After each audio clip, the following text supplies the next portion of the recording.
This map, with Europe in its center, is out of date.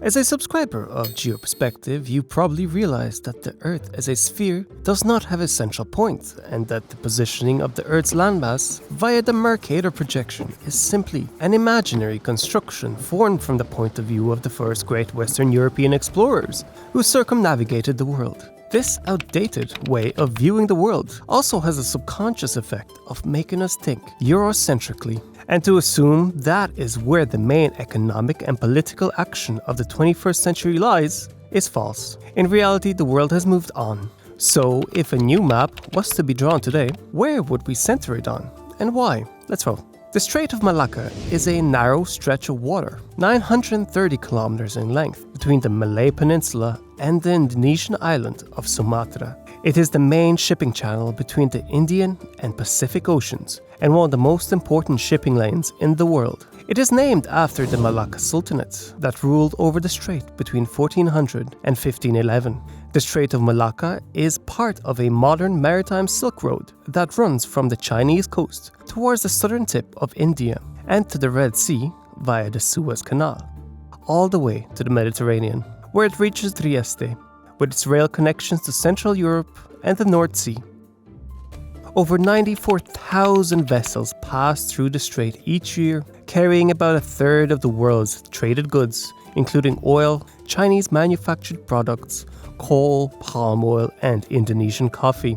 About a quarter of all oil carried by sea passes through the strait, mainly from Persian Gulf suppliers to Asian markets. Japan relies on this route for its energy supplies, and Australia relies on Japan to refine crude oil and ship it down to them. It's unsurprising that the two have increasingly close military ties. If a conflict were to erupt in this region, it would easily disrupt the economies of the whole world, with reparations similar in scale to World War II. And as China edges ever closer by building islands in disputed territories of South China Sea and by investing in ports in Papua New Guinea, it puts everyone on edge.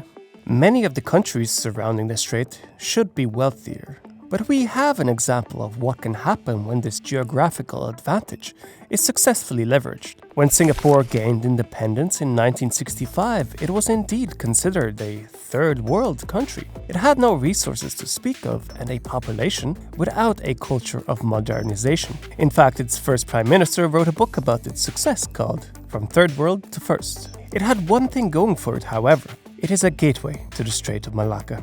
When the wealth of the world is passing through your hands, some of it's going to stick to your fingers. Singapore has the world's highest percentage of millionaires, with 1 out of every 6 households having at least $1 billion in disposable wealth. This excludes property, businesses, and luxury goods. A startling fact considering Singapore also has some of the most expensive property in the world. When corruption and bureaucratic inefficiencies are solved in Indonesia and Malaysia, we should expect for their development to start catching up.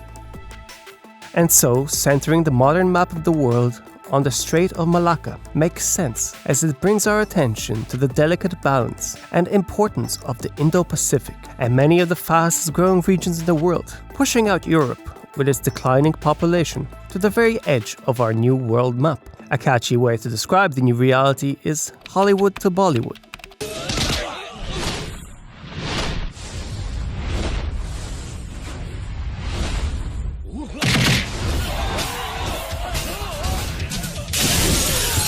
The modern use of the term Indo-Pacific was utilized by Prime Minister of Japan, Shinzo Abe, as he delivered a landmark speech to the Indian Parliament titled The Confluence of Two Seas, saying that the Pacific and Indian Oceans are now bringing about a dynamic coupling as seas of freedom and prosperity. Shinzo's goal, surely, was to welcome India into a sort of alliance of like-minded countries to contest the dominance of China. The way in which the relationships between these countries are managed will define our century, and it is why we need to pay closer attention by centering our focus there. Old colonial viewpoint of the world is no longer relevant. Learn more about the realities of this region by visiting my video about Kinmen Island, currently standing on land, which is administered by the Republic of China, more commonly referred to as Taiwan, meaning that this land is contested and, as stated by Xi Jinping, will be united with the PRC even if force is required. And this is my Patreon map. If you appreciate this type of content, then please consider becoming a sponsor. I'll be most grateful to add you to this map. Now have a guess where this footage was taken, and I will see you soon. Geoperspective out.